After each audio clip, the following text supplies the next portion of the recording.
सुप्रभात बच्चों, class 10th मैं स्वाति कुमारी हिंदी की कक्षा में आप सभी बच्चों का स्वागत करती हूँ।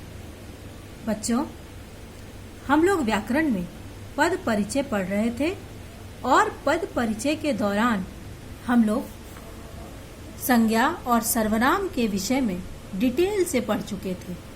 आज हम लोग विशेषण के बारे में डिटेल से पढ़ेंगे। तो आइए हम लोग विशेषण के बारे में डिटेल से आज पढ़ते हैं।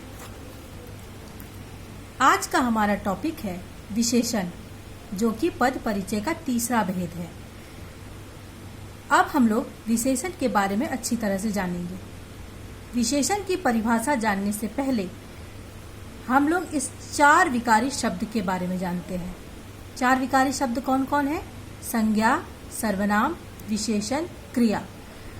देखिए, संज्ञा की जो विशेषता बताता है उसे विशेषण कहते हैं। सर्वनाम की जो विशेषता बताता है उसे भी विशेषण कहते हैं। विशेषण की जो विशेषता बताता है उसे प्रविशेषण कहते हैं और क्रिया की जो विशेषता बताता है उसे क्रिया विशेषण कहते हैं। आप सोच रहे होंगे ये मैंने क्यों बताया? तो ये मैंने इसलिए बताया क्योंकि विशेषण की परिभाषा हमें जाननी है और विशेषण की परिभाषा यहीं से निकल गई। क्या? तो संज्ञा और सर्वनाम की विशेषता बताने वाले शब्द को विशेषण कहते हैं। देखिए क्या बनती है इसकी परिभाषा। वह शब्द जो संज्ञा और सर्वनाम की विशेषता बताता है विशेषण कहलाता है। क्या बताया गया? कि वह शब्द जो संज्ञा और सर्वनाम की विशेषता बताता है उसे ही विशेषण कहते हैं, वो विशेषण कहलाता है। जैसे यहाँ भी बताया गया कि संज्ञा की विशेषता बताने वाला कौन? विशेषण। सर्वनाम की विशेषता बताने वाला कौन? तो विशेषण। तो यही परिभाषा बता रही है। अब हम लोग इसे उदाहरण के माध्यम से समझेंगे। पहले नंबर पे देखो क्या है। यह सुंदर बगीचा है। बगीचा ये एक स्थान का नाम है, मतलब ये संज्ञा है और बगीचा की विशेषता बताई जा रही है कि वो सुंदर है, मतलब संज्ञा की विशेषता बताने वाला ये कौन? विशेषण। तो हमें पता चल गया कि विशेषण किसे कहते हैं, तो जो संज्ञा की विशेषता बताता है। दूसरा उदाहरण देखिए। खीरा कड़वा है। खीरा एक वस्तु का नाम है, मतलब वो संज्ञा है और उसकी विशेषता बताई जा रही है कि वो कड़वा है, मतलब वो विशेषण है। क्योंकि ये संज्ञा की विशेषता बता रहा है इसलिए ये विशेषण कहलाएगा। तीसरा उदाहरण देखो। यह रास्ता लंबा है। रास्ता स्थान का नाम है, मतलब वो संज्ञा है। यह सर्वनाम है और लंबा ये इस रास्ते के विशेषण को बता रहा है इसलिए ये विशेषण कहलाएगा। अब एक इम्पोर्टेंट चीज जो कि आप लोगों को जरूर समझनी चाहिए वो ये है, विशेषण के अंतर्गत आने वाले कुछ शब्द होते हैं जो बहुत ही इम्पोर्टेंट होते हैं। वो कौन है? तो आइए पहले हम लोग उसे देखते हैं। विशेषण के अंतर्गत आने वाले क्या है? 3 हैं। कौन कौन? विशेष्य, विशेषक, प्रविशेषण। ये 3 शब्द हैं जो विशेषण के अंतर्गत आते हैं। ये 3 कौन है? इसका क्या महत्व है? हम लोग अब इसके बारे में जानते हैं। सबसे पहले नंबर पर है विशेष्य। क्या बताया जा रहा है विशेष्य के बारे में? जिसकी विशेषता बताई जाती है वह विशेष्य होता है। वाक्य में जिसकी विशेषता बताई जा रही है, क्या कहा जा रहा है? विशेषता जिसकी भी बताई जा रही है वो विशेष्य होता है। जैसे यहाँ देखो, सुंदर बगीचा है। ये बगीचा है, ये संज्ञा है और इसी की विशेषता बताई जा रही है कि ये सुंदर है। तो विशेष्य के बारे में क्या कहा गया कि जिसकी विशेषता बताई जाती है वो विशेष्य होता है। तो यहाँ बगीचा विशेष्य हो गया। फिर क्या है दूसरे नंबर पर? विशेषक। अब विशेषक किसे कहते हैं? तो विशेषक जिससे विशेषता बताई जाती है वह विशेषक होता है। बच्चों, विशेषक का ही दूसरा नाम विशेषण होता है, मतलब जिसकी विशेषता बताई गई वो तो विशेष्य, लेकिन इस विशेष्य की जो भी विशेषता बताई जाएगी वो विशेषक कहलाएगा। जैसे देखो यहाँ हम लोग उदाहरण के माध्यम से समझते हैं। बताया गया ना, यहाँ विशेषक को ही विशेषण कहते हैं। जैसे देखो, सुंदर बगीचा, तो बगीचा की विशेषता बताई जा रही है तो ये हो गया विशेष्य। और बगीचा की जो भी विशेषता बताई गई, उस विशेष्य की जो भी विशेषता बताई जा रही है सुंदर, वो विशेषक कहलाएगा। और विशेषक को ही विशेषण कहते हैं, मतलब जो भी विशेषता बताई जाएगी वो ही विशेषक या विशेषण कहलाएगा। ये तो आप समझ गए। तो हमें विशेष्य के बारे में पता चल गया कि जिसकी विशेषता बताई जाती है वो विशेष्य, और विशेष्य की जो भी विशेषता बताई जाएगी वो विशेषक या विशेषण कहलाएगा। अब तीसरे नंबर पर है प्रविशेषण। प्रविशेषण किसे कहते हैं, अब हम लोग वो समझते हैं। प्रविशेषण, देखो, विशेषण की विशेषता बताने वाले को प्रविशेषण कहते हैं। कितने अच्छे तरीके से पता चल गया हमें। विशेषण की विशेषता बताने वाले को प्रविशेषण कहते हैं। विशेष्य में जिसकी विशेषता बताई जाती है उसे विशेष्य, विशेष्य की जो भी विशेषता बताई जाती है उसे विशेषक या विशेषण कहते हैं, और विशेषक या विशेषण की जो विशेषता बताई जाती है उसे प्रविशेषण कहते हैं। इसे अब हम लोग अच्छी तरह से समझते हैं उदाहरण के माध्यम से। देखो, अभी इसको नहीं पढ़ना, अभी इसको पढ़ते हैं। चालाक बालक है। बालक, इसकी विशेषता बताई जा रही है कि वो चालाक है, तो जिसकी विशेषता बताई जा रही है वो विशेष्य हो गया। और बालक की विशेषता बताई जा रही है, मतलब विशेष्य की विशेषता बताई जा रही है कि वो चालाक है, मतलब वो विशेषक है या विशेषण है। ठीक है, विशेष्य की विशेषता बताने वाले विशेषण कहला गए। और अब ये हमने यहाँ लगा दिया, बहुत चालाक बालक है, मतलब ये विशेषण की भी विशेषता बता रहा है। वो कम चालाक नहीं है बल्कि बहुत चालाक है। अगर वहीं हम यहाँ पर कर दें कम चालाक बालक है, तो वो भी उसकी विशेषता है कि वो बच्चा जो है वो चालाक है पर कम चालाक है। बहुत लग गया तो मतलब बहुत चालाक है। तो विशेषण की भी जब विशेषता कोई शब्द बता रहा है तो वो प्रविशेषण कहलाएगा। जैसे कहते हैं बहुत मीठा आम है, तो आम की विशेषता, आम हो गया विशेष्य, आम की विशेषता हो जाएगा मीठा विशेषण, और उस मीठा की भी विशेषता बता दिया कि बहुत मीठा आम है, मतलब बहुत हो जाएगा प्रविशेषण। तो समझ आ गया, जिसकी विशेषता बताई जाती है वो विशेष्य, विशेष्य की जो विशेषता बताई जाती है उसे विशेषण, और विशेषण की जब भी कोई विशेषता बताता है उसे प्रविशेषण कहते हैं। यही 3 चीज मैं आपको समझाना चाहती थी। मुझे लगता है कि आप लोग अच्छी तरह से समझ गए होंगे। अब हम लोग जो कि पद परिचय में सबसे इम्पोर्टेंट है, जिससे हमारा संबंध है पद परिचय का, वो पढ़ेंगे। क्या? विशेषण के प्रकार। ये जो आपने अभी तक इतना पढ़ा, विशेषण किसे कहते हैं, विशेषण की परिभाषा, ये उदाहरण, ये सब कुछ आप जानने के लिए अच्छी तरह से इसे जान लीजिए, समझना जरूरी है। लेकिन पद परिचय के लिए आपका इम्पोर्टेंट ये है विशेषण के प्रकार, क्योंकि जिस शब्द पर अंडरलाइन रहेगा, मान लीजिए वो विशेषण हुआ, तो आपको विशेषण है ये नहीं लिखना है, बल्कि वो विशेषण के कौन से प्रकार में आएगा ये बताना है। इसलिए यहाँ पूरी तरह से ध्यान देकर मेरी बात सुनिएगा। तो चलिए अब हम लोग विशेषण के प्रकार के बारे में पढ़ते हैं। ठीक है, देखिए, विशेषण के 5 प्रकार होते हैं। कितने प्रकार होते हैं? तो 5 प्रकार होते हैं। कौन कौन? सबसे पहले नंबर पे है गुणवाचक विशेषण, दूसरे नंबर पे है संख्यावाचक विशेषण, तीसरे नंबर पे है परिमाणवाचक विशेषण, चौथे नंबर पे है संकेतवाचक या सार्वनामिक विशेषण, और 5वें नंबर पर है व्यक्तिवाचक विशेषण। हम लोग विशेषण के 5 प्रकार में 5 के नाम जान लिए। अब हम लोग इसके बारे में डिटेल से पढ़ेंगे उदाहरण के साथ। आइए सबसे पहले हम लोग जानते हैं गुणवाचक विशेषण के बारे में। गुणवाचक विशेषण, इसमें जो वाचक शब्द लगा हुआ है इसका अर्थ होता है बताने वाला। तो गुणवाचक विशेषण, इसका अर्थ हुआ गुण बताने वाला विशेषण। अब हम लोग इसको अच्छी तरह से समझते हैं। और एक सावधानी की बात जो आप लोग जान लीजिए इसको, कि चूंकि इसमें जुड़ा हुआ है गुणवाचक विशेषण, मतलब गुण बताने वाला विशेषण, लेकिन ये जो है इसमें केवल गुण ही नहीं बताया जाता है, इसमें दोष, रूप, रंग, आकार, दशा सब कुछ बताया जाता है। देखो परिभाषा क्या कहती है, वह विशेषण शब्द जो संज्ञा या सर्वनाम के गुण, दोष, रंग, रूप, आकार या दशा आदि का बोध कराते हो तो वह गुणवाचक विशेषण कहलाता है। क्या बताया गया कि वह विशेषण शब्द जो संज्ञा या सर्वनाम के गुण, दोष, रंग, रूप, आकार या दशा आदि का बोध कराते हो तो वह गुणवाचक विशेषण कहलाएगा। अब इसको हम लोग एग्जाम्पल के माध्यम से समझेंगे। जैसे देखो, ईमानदार बालक, ये बालक है, ये संज्ञा है और इसकी विशेषता बता रहा है कि वो ईमानदार है, मतलब ये उसके गुण को बता रहा है। बेईमान व्यक्ति, ये व्यक्ति संज्ञा है और इसके दोष को बताया जा रहा है कि वो बेईमान है। काला कागज, कागज एक वस्तु है, मतलब वो संज्ञा है और उसके रंग को बता रहा है कि वो काला है। मोटी पुस्तक, पुस्तक एक वस्तु का नाम है, मतलब ये संज्ञा है और इसकी आकार को बता रहा है कि वो मोटी है।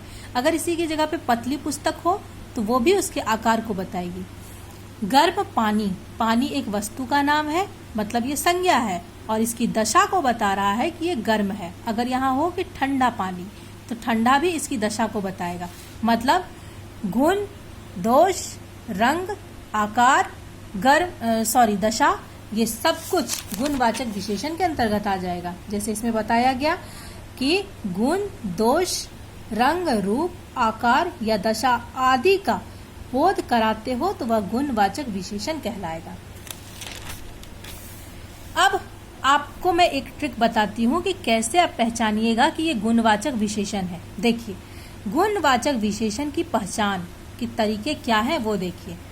गुणवाचक विशेषण की पहचान के लिए विशेष्य के साथ कैसा लगाकर प्रश्न किया जाता है।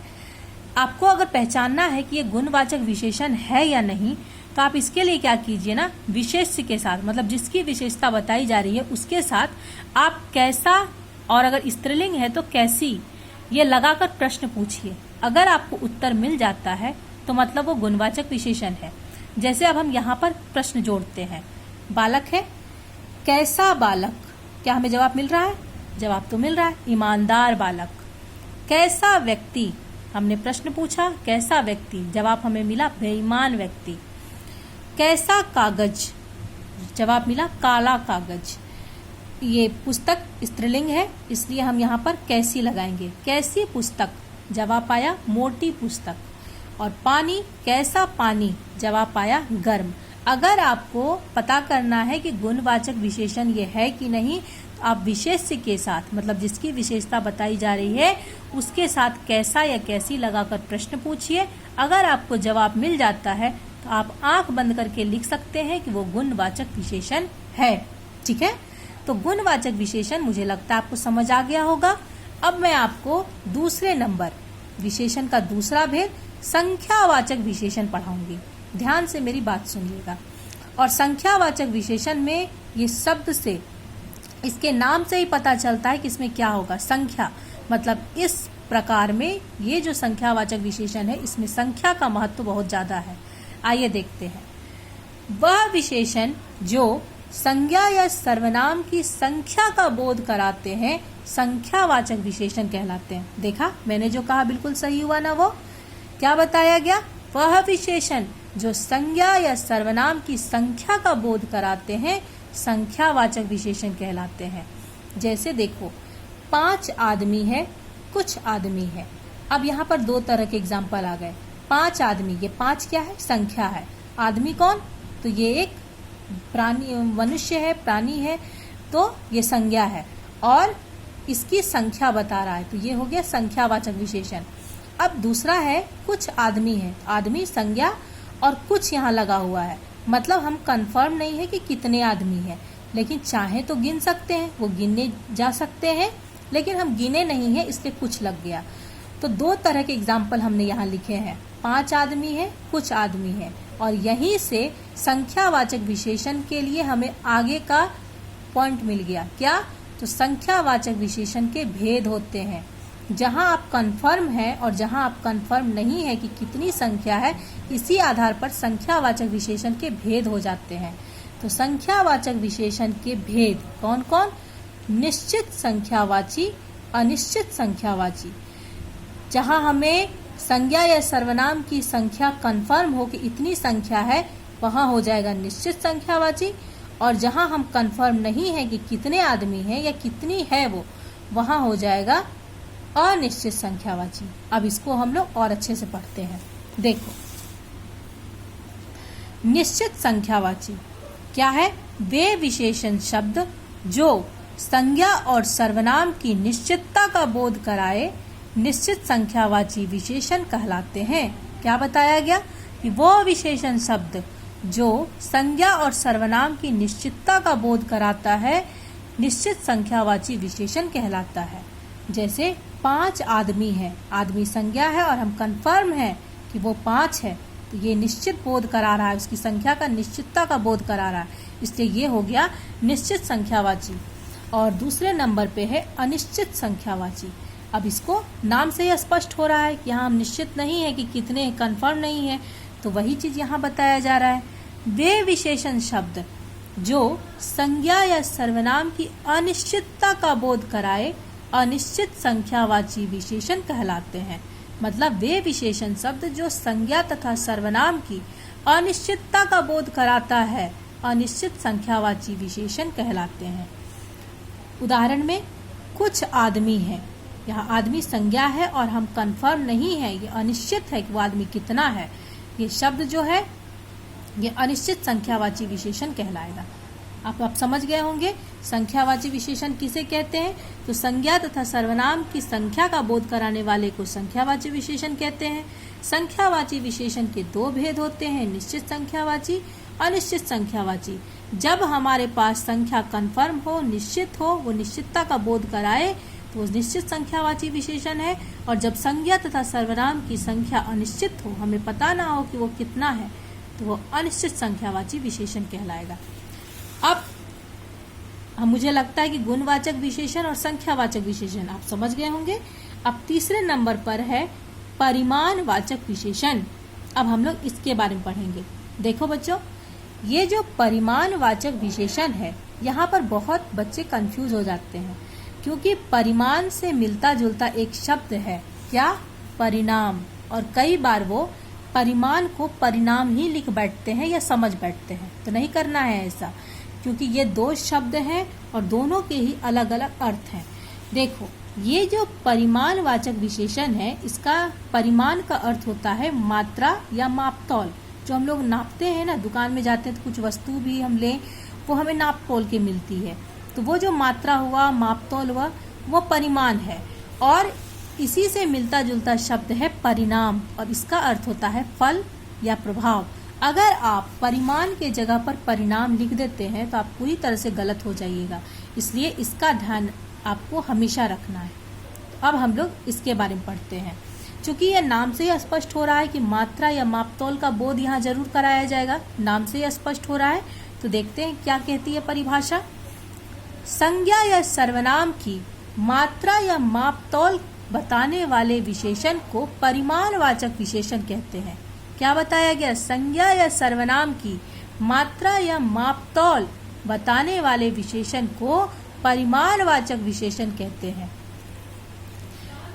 देखो इसके पहचान का तरीका, यदि इकाई मतलब उसकी जो मापतौल रहेगी वो कैसे रहेगा, किलो, मिलीलीटर, किलोमीटर, मीटर जैसे शब्द संज्ञा या सर्वनाम के साथ जुड़े होंगे तो वह परिमाणवाचक विशेषण होगा। आप कैसे पहचानिएगा कि वो परिमाणवाचक विशेषण है या नहीं? तो संज्ञा या सर्वनाम के साथ यदि किलो, मिलीलीटर, किलोमीटर, मीटर ये जैसे शब्द अगर जुड़े हो, आप वहां आसानी से समझ जाइए कि वहां परिमाणवाचक विशेषण है। जैसे देखो उदाहरण के माध्यम से हम लोग समझते हैं। 5 लीटर दूध, दूध की विशेषता बताई जा रही है कि वो 5 लीटर है। 2 किलो अनाज, अनाज संज्ञा है और उसके आगे 2 किलो लगा हुआ है मतलब मात्रा। 5 किलोमीटर रास्ता, ये रास्ते के बारे में बताया जा रहा है कि वो 5 किलोमीटर है।